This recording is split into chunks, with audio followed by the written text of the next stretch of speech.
El contenido y las imágenes de este programa se difunden con fines noticiosos y de interés público. Además, los comentarios, opiniones y expresiones de sus invitados son responsabilidad exclusiva de ellos y no representan ni deben interpretarse como la opinión de este canal. En Next, nuestros periodistas y presentadores mantienen un nivel de compromiso con su audiencia, de entretener e informar de manera objetiva y con responsabilidad.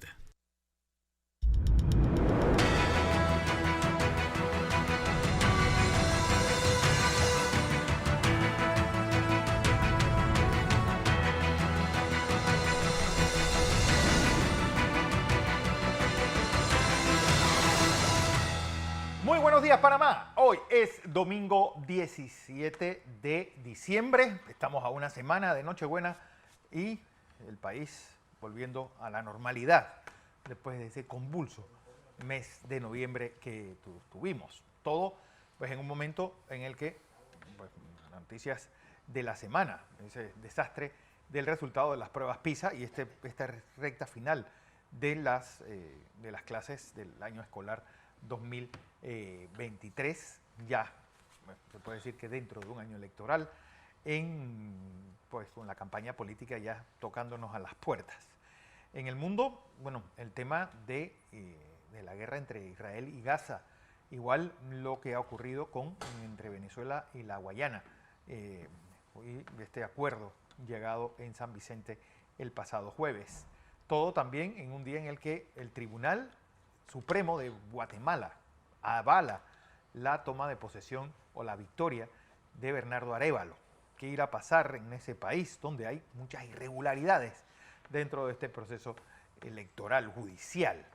En un día también en el que la Argentina, pues Patricia Bullrich como ministra de Seguridad ha dicho que abrirá las calles usando todas las fuerzas de seguridad de ese país. José Luis Ríos. Buenos días, Fernando. Buenos días, licenciado Carrillo. Buenos días a todos en casa. Sí, en Argentina siguen habiendo algunos cambios también que ha implementado el nuevo presidente. Acá el tema de la inseguridad vuelve a tomar fuerza después de estos días de un mes de protestas en el país. Durante la semana, un conductor de taxi acabó con la vida de 3 supuestos delincuentes cuando intentaron asaltarle en Vique de Arraiján. Por otra parte, también sigue en incertidumbre la situación con el presupuesto general del Estado para el año fiscal 2024. Todo esto, una vez más, el presidente y el Consejo de Gabinete extendiendo el subsidio al combustible y, sin duda alguna, Fernando, temas judiciales en el país también. El tema judicial, obviamente, el tema de la casación, por eso está con nosotros el licenciado Carlos Carrillo, a quien, como siempre, le doy la bienvenida, Carlos. Gracias, Fernando, por la oportunidad. Bueno, el tema New Business y esta espada de Damocles que está sobre la cabeza del expresidente Ricardo Martinelli, que puede alterar totalmente el proceso jurídico, el proceso electoral de este año 2024. Hoy, esta semana, pues, se terminó de presentar este documento de casación. Primero, ¿qué es? ¿Cómo es ese recurso que te da como recurso de última instancia ante la Corte Suprema de Justicia? De un caso que también vamos a repasarlo, porque tiene unos orígenes bastante variopintos y es un proceso bastante complicado y enredado. Don Carlos. Bueno, sí, gracias. Pido la dispensa porque hay en esta ya materia de casación es técnico jurídico y a veces las cuestiones pues se empantanan en explicaciones que por lo menos necesitamos que fluyan con una naturalidad. Nada más que te explico al primer punto. La casación es la revisión de la legalidad de la sentencia de segunda instancia, es decir, de la resolución de la apelación contra Ricardo Martinelli.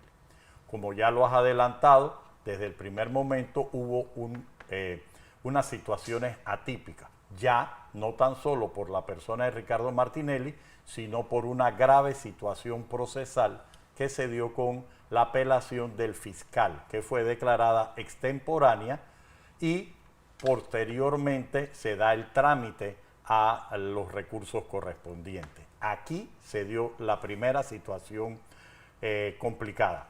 El recurso de apelación de las personas condenadas, que eran 5, se tramitó y paralelamente se tramitó un recurso de hecho por parte del fiscal.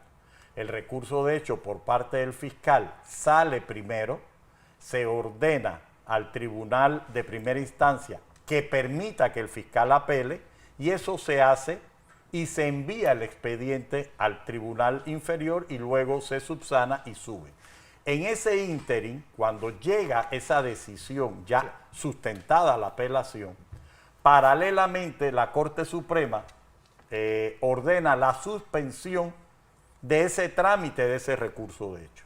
Es decir, el fiscal, la apelación del fiscal no podía ser tocada y contrario a derecho, ¿qué hace el Tribunal Superior? A la semana siguiente, el 24 de octubre, produce una sentencia fraccionada de la apelación de una sentencia de primera instancia y mantiene la condena de Ricardo Martinelli y otras personas.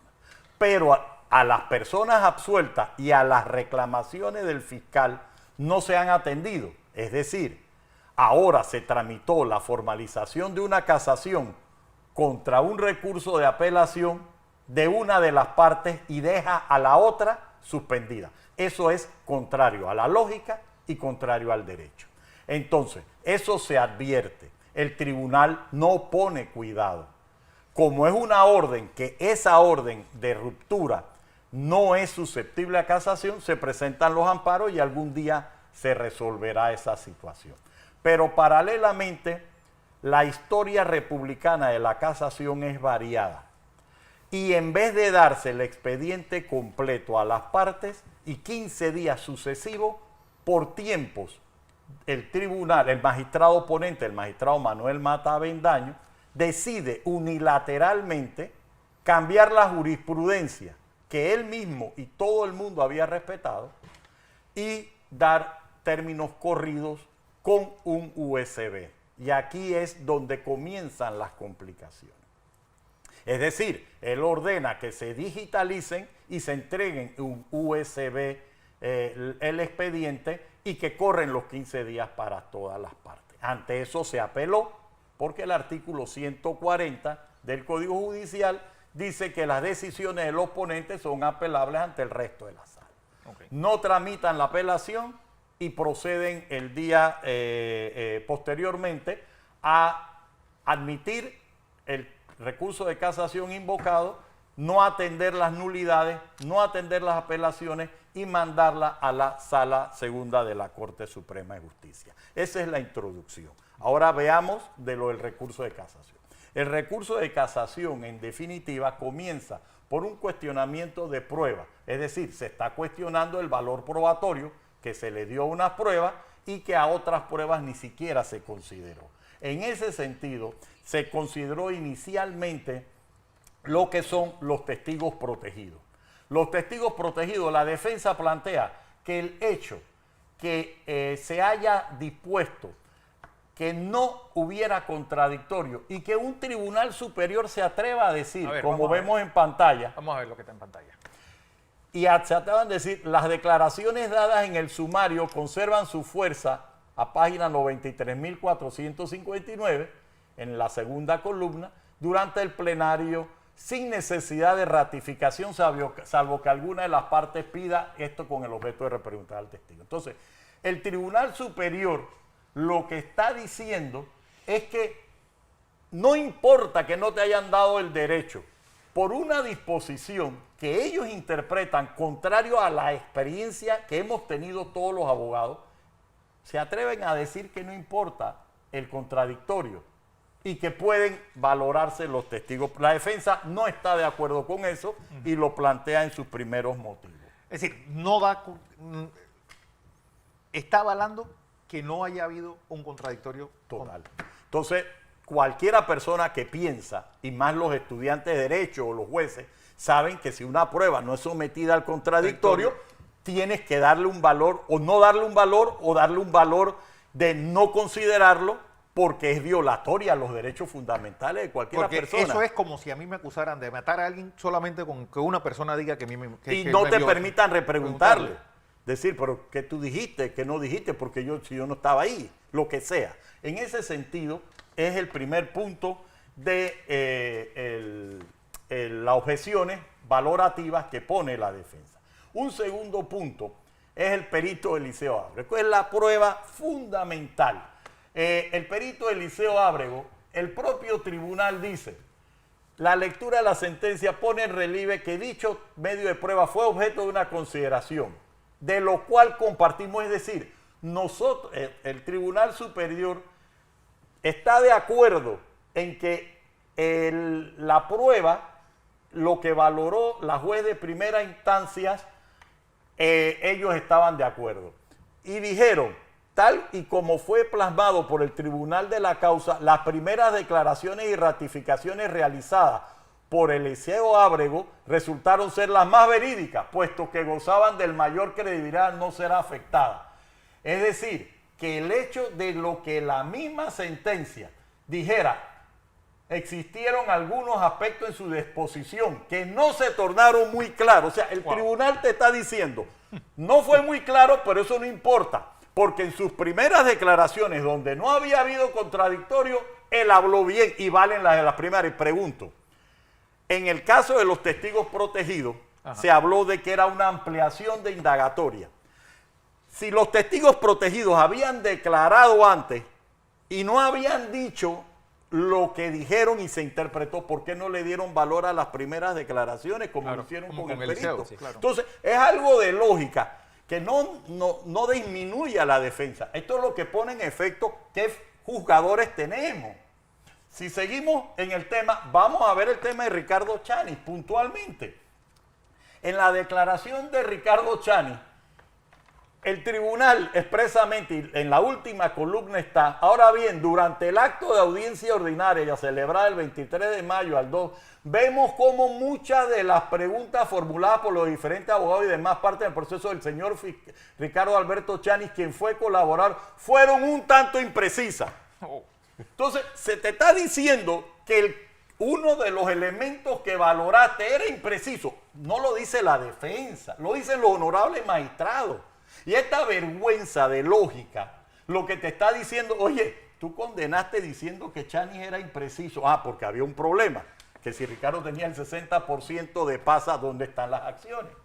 Si él era el abogado residente, ¿por qué no tenía las acciones? Claro. ¿Por qué no cumplió la ley? Ah, es que de pronto resulta que sí facturaba, pero que los abogados no eran él. Entonces, todas estas situaciones, ¿qué se logra con esto? Cuando hay contradictorio, aflora la mentira o aflora la verdad. Claro. En este caso, el tribunal dice, no, espérate, no importa que los abogados hicieron su trabajo y que Chanis fue impreciso.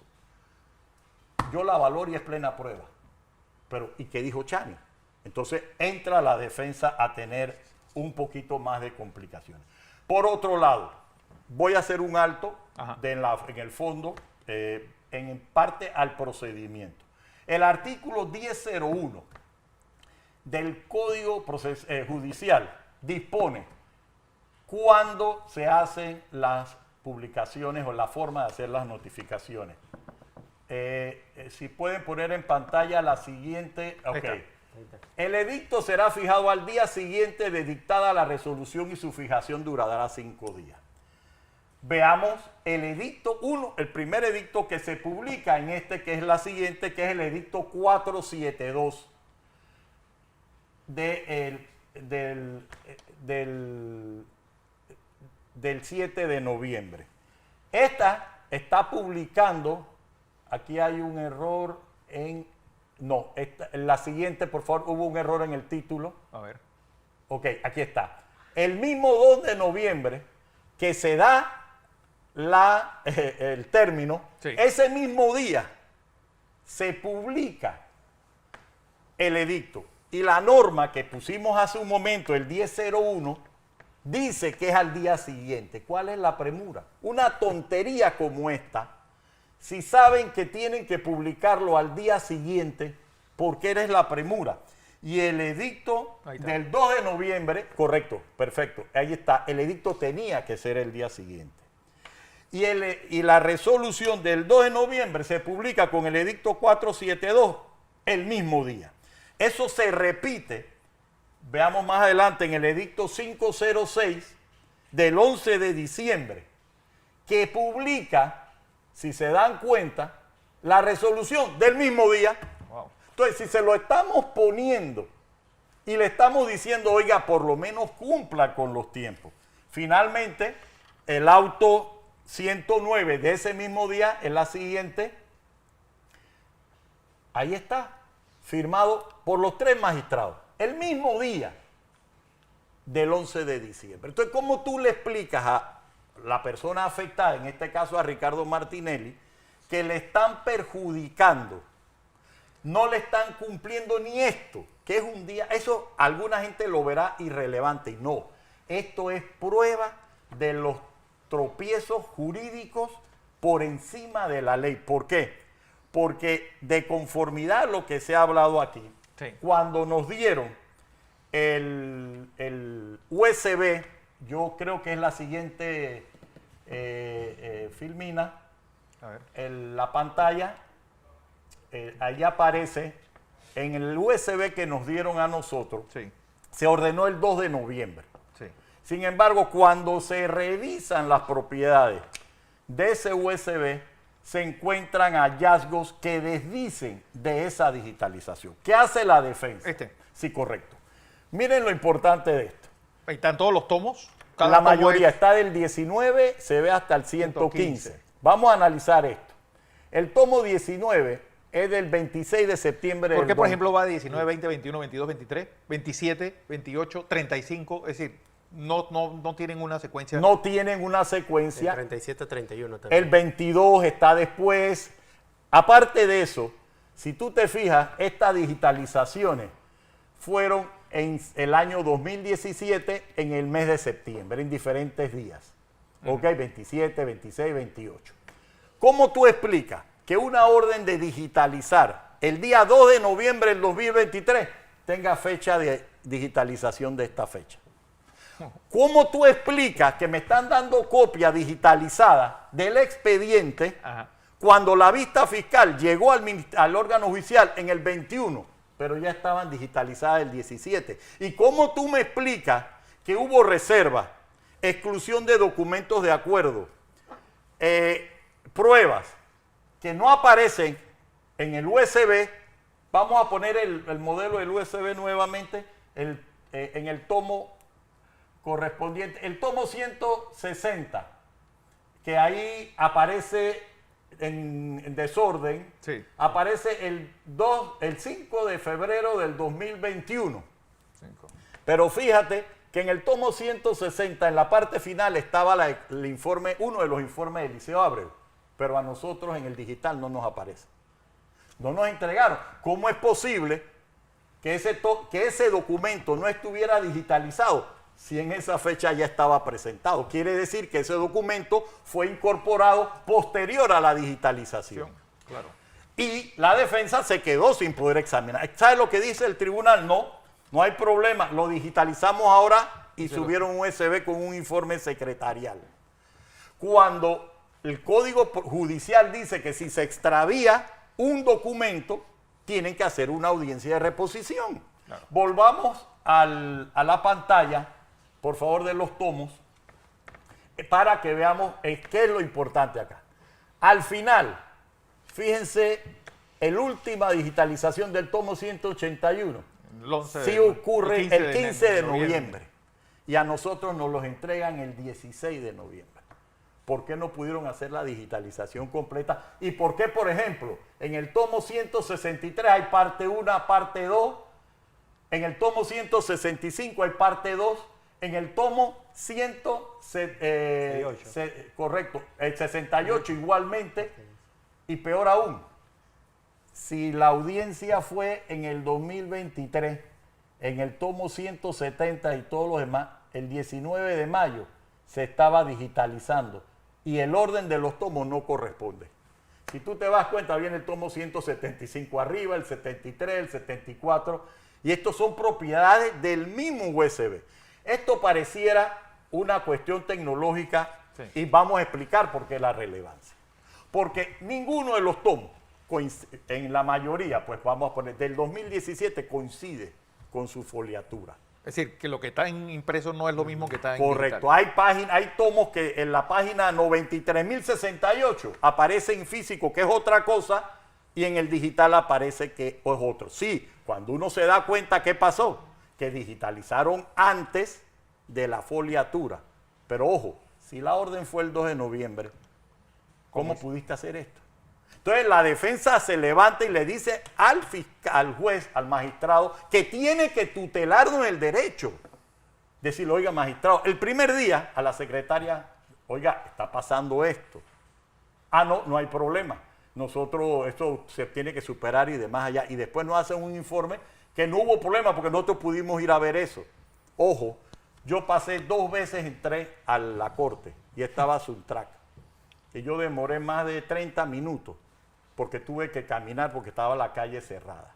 Sí.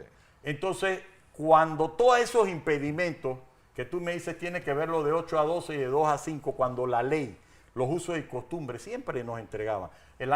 Yo en ese momento tenía un expediente en mi oficina que me lo había entregado bajo ponencia del licenciado Mata para sustentar mi casación. Ahora tienen un problema porque hay otros expedientes. Hay 14, dice. No, pero hay otros expedientes que éramos 5 casacionistas. A los 3 primeros le dieron los expedientes, a los 2 últimos nos están diciendo que no, que tenemos que esperar la digitalización. ¿Esto qué barbaridad es? No podemos ser ignorantes a tratar de que la justicia sea esta, que una magistrada o 2 o 3 vean esta barbaridad. Ahora a nosotros nos preocupa, porque cuando en medio de esto hay un comunicado de la Corte que dijo que había que respetarse los términos legales. ¿Tú crees que esto es respetar los términos legales? Ninguna manera, esto es vergonzoso.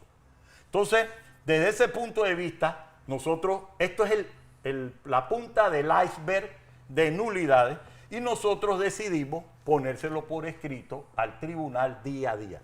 Vergonzosamente, otro colega, el licenciado Vallarino, tuvo que recurrir a la veeduría del Colegio Nacional de Abogados. Llevar un notario. ¿Tú crees que un tribunal que sea objetivo e imparcial es requerido eso? No. Que tengamos que tener declaraciones de personas que un secretario no quiere aceptar, o que me digan que un recurso de apelación del 140 que lo dice no se lo puedo aceptar, póngalo insistencia. Y un recurso de nulidad te dicen, yo no se lo recibo, vaya al RUE. Cuando voy al RUE me dice, tengo órdenes del Tribunal Superior de que en apelaciones no se aceptan incidentes de nulidad. Así que se lo mando porque quiero al juzgado de primera instancia. Entonces estamos en casación y ya tiene la juez en primera instancia una nulidad que nadie ha visto. Entonces los abogados dicen, tenemos una coyuntura, o exponemos el asunto o somos cómplices. Claro. Yo prefiero debatir como tú me has dado la oportunidad en este momento, y en este caso se tiene. Tú te imaginas los otros que no tenemos esta facilidad. Entonces, frente a esta situación, yo espero... Vamos, Carlos, quiero quédate con la idea porque tengo que ir a información comercial. Cuando regresemos más de este caso, la casación del caso New Business y sus incidencias legales, después del cambio.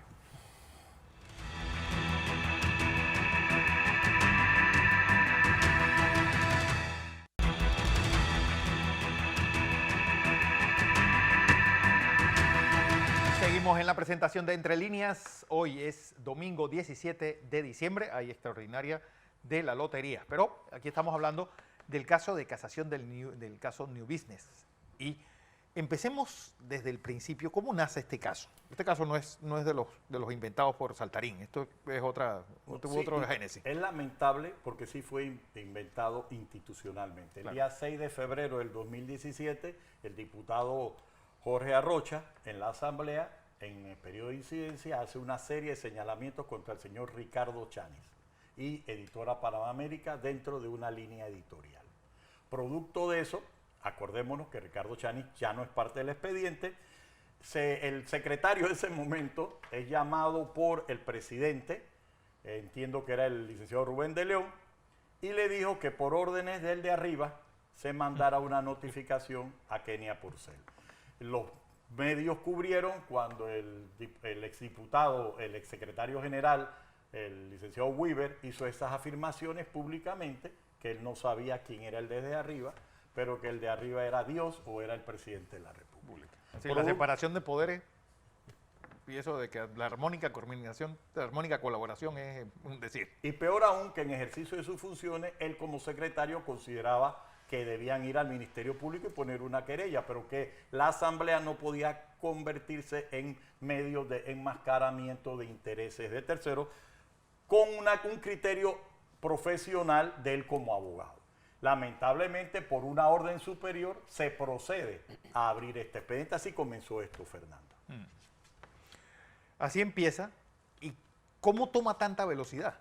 Porque al final yo creo que son muy pocos los casos que llegan y pasan por las 3 instancias en menos de 5 años. Aquí hay otra situación gravísima que ya la defensa lo ha expuesto. Ricardo Martinelli es llamado a indagatoria en el año 2020, después de que es absuelto en otro caso. Hasta ese momento, en este expediente, el exfiscal David Mendoza había respetado el principio de especialidad y había mandado a pedir una excepción y no la tramitaron, la archivan y dicen no, interpretamos que no tienen y cambian al fiscal porque ese fiscal no estaba de acuerdo. Ese fiscal también se presentó en la audiencia y dijo, sí, tenía principio de especialidad, yo no recibí respuesta. El principio de especialidad se está discutiendo en otros foros internacionales y a través de otros recursos. Entonces, aquí se está diciendo que la defensa de Martinelli se está proliferando una cantidad de acciones. Es verdad. Claro. Y estamos obligados a hacerlo.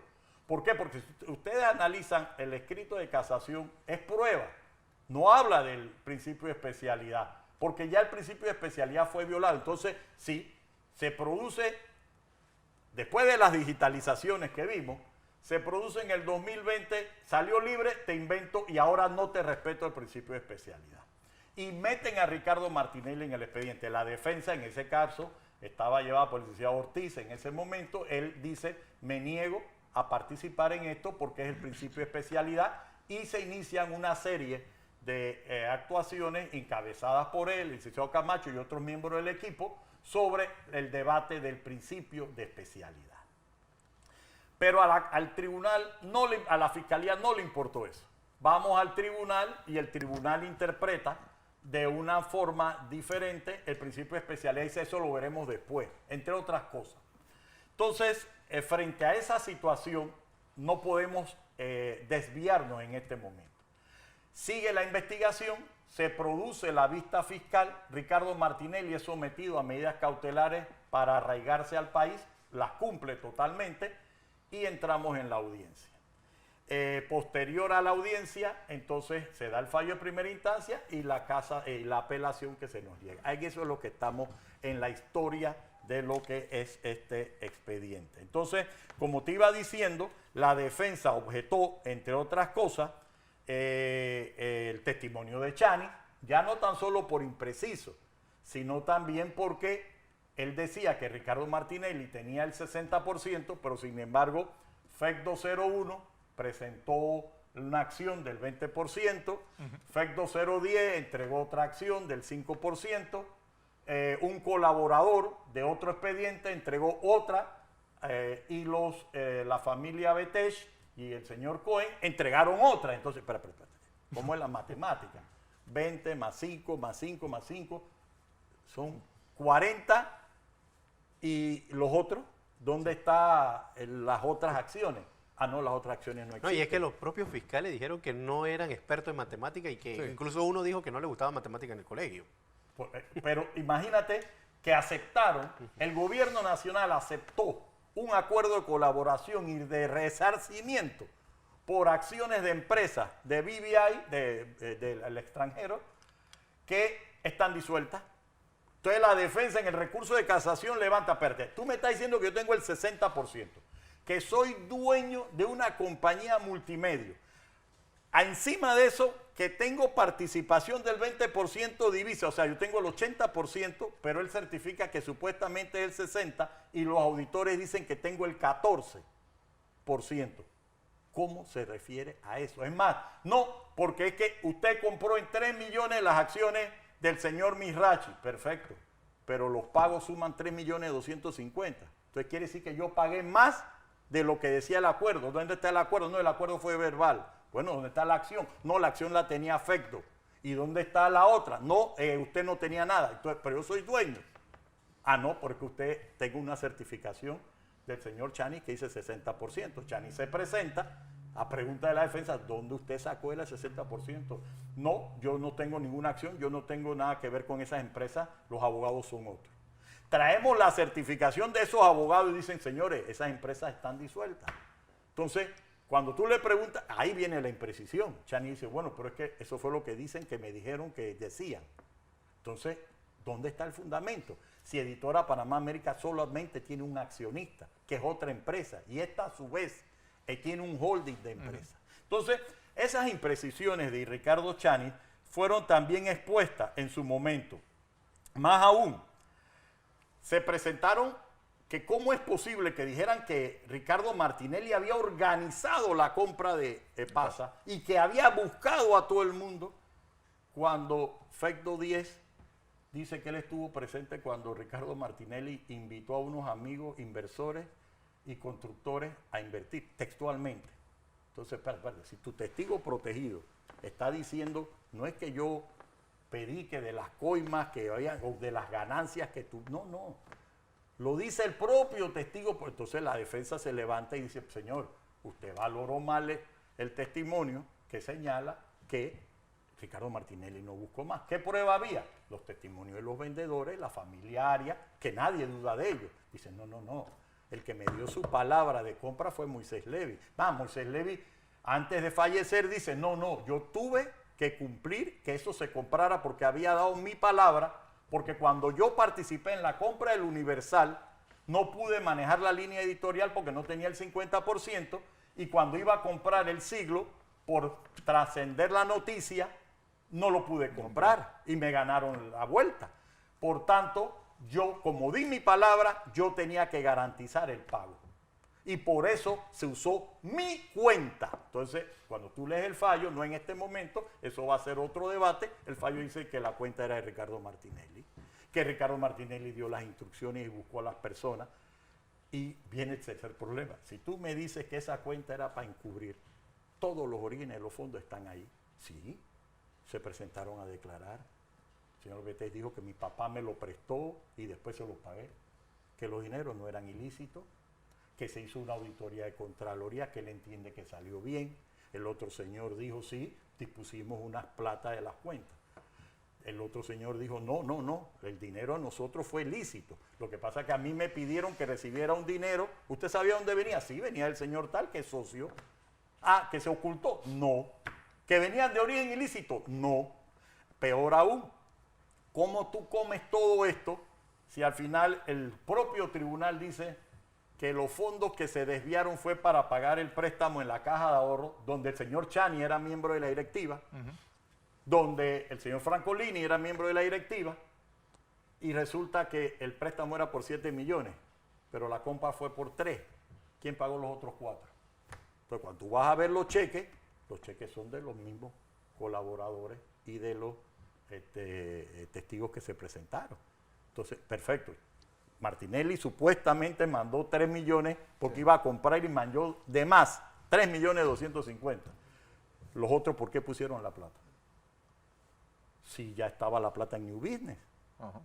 Porque, ¿cómo se llegaron? Entonces viene una persona y dice, de referencia, yo nunca hablé con Martinelli. A mí me dijeron que Martinelli era el dueño de esto. Y las acciones, las acciones las tengo yo. Y las tiene fulano.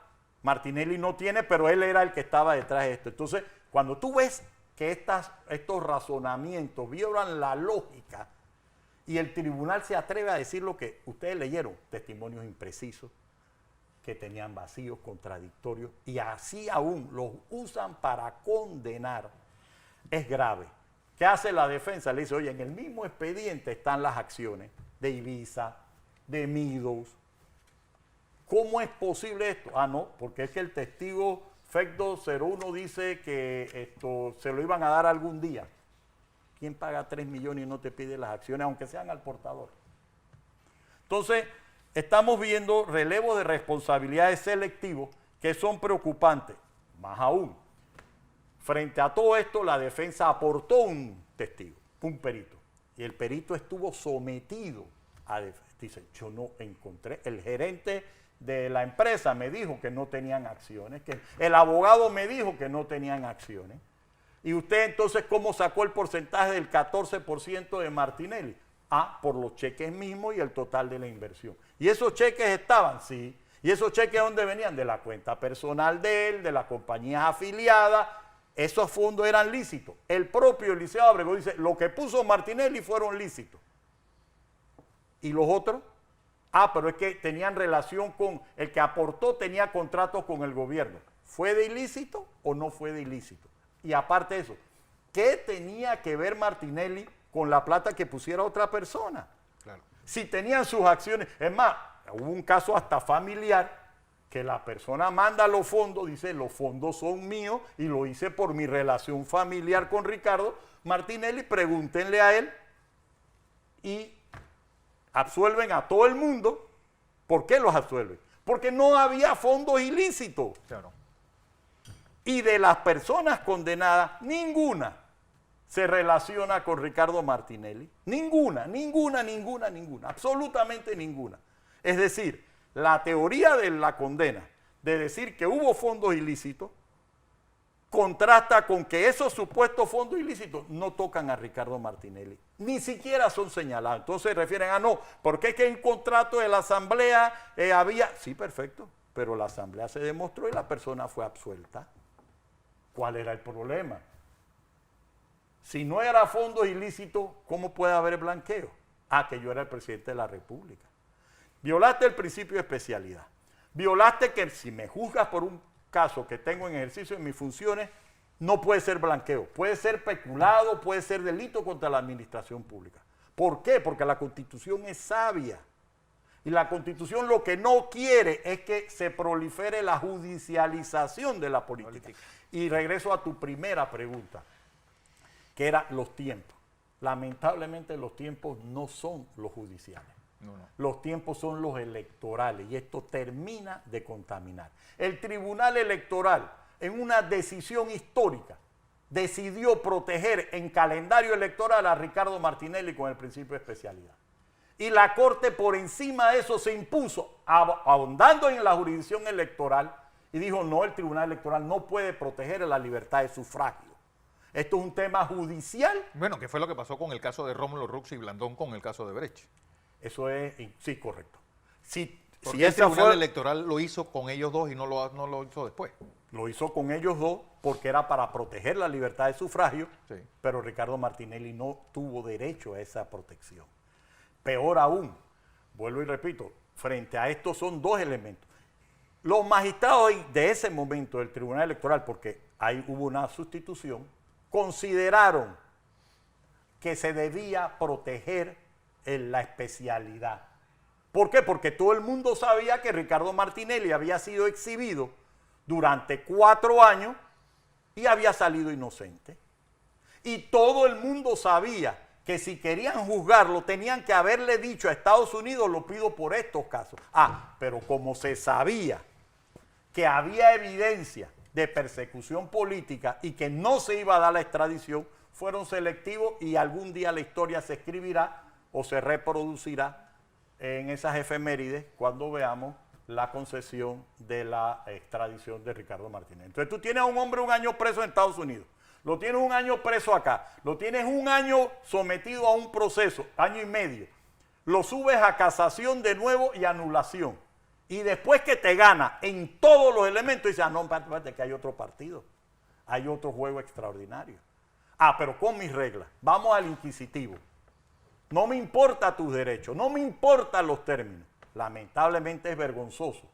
Y yo creo que ahí fue pues bastante inocente la discusión en los medios, que en el año 2020-21 decían, no, Martinelli va a estar condenado antes de la elección del 2024. Y se decía, espérate, si hay 20 personas llamadas a juicio, hay 20 personas llamadas a juicio, a cada uno hay que darle 15 días, es 1 año. Para entrar a resolver, no llegan. Ah, sacamos a 15, nos quedamos con 5. Primera parte, con acuerdo de colaboración. ¿Tú crees que Procurador General de la República que se esté diciendo que el hermano de una fiscal atendió estos casos y que el tipo que lo atendió diga, no, él no es mi abogado y aparezca un poder. Y no creamos en proteger la ética judicial y nos las quieran exigir a nosotros. Y entonces tratan de atacarnos a todos los abogados del equipo. Sí.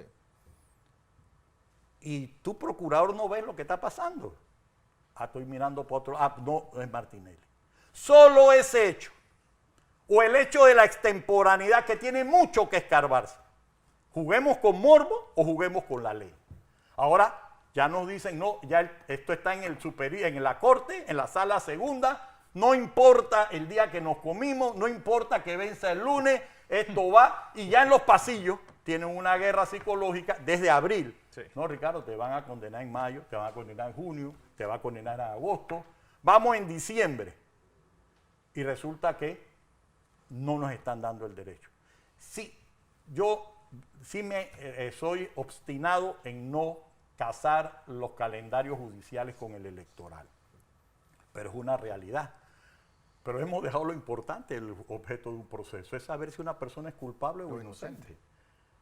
Teníamos derecho a un juicio justo y que la comunidad juzgara, o esto. Ok, sí, yo soy colaborador, no hay problema, sigo vendiéndole al Estado, sigo haciendo obra, no importa que mentí, pero como dije, entonces el juez dice, yo no sé quién era afecto. ¿Cómo que tú eres juez? No, porque la ley dispone que no sé qué, y lo aplico con efecto retroactivo.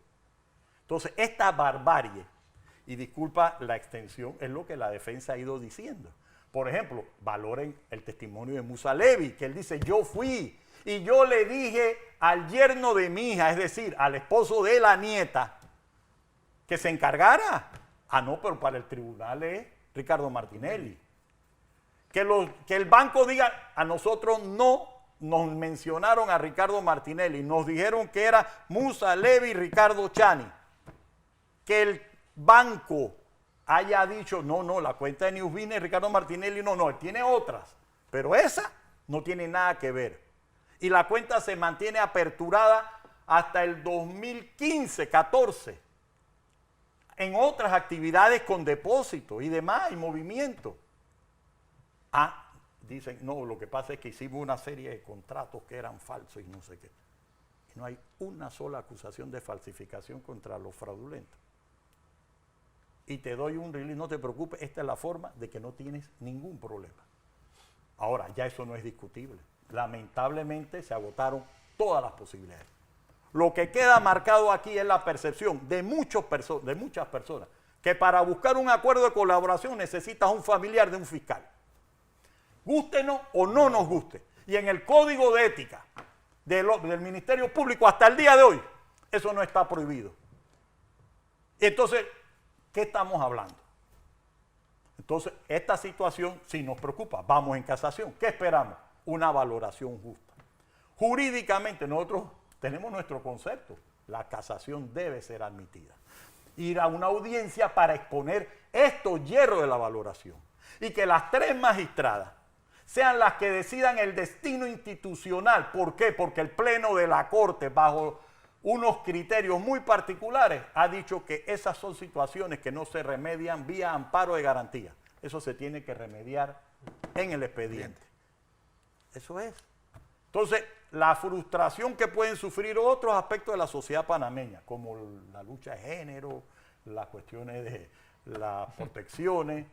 Ricardo Martinelli ha sido expuesto no la infamia de un sistema brutal y absurdo, sino la manipulación coyuntural, que yo por lo menos puedo ser testigo desde que en 1983 dijeron desde ya.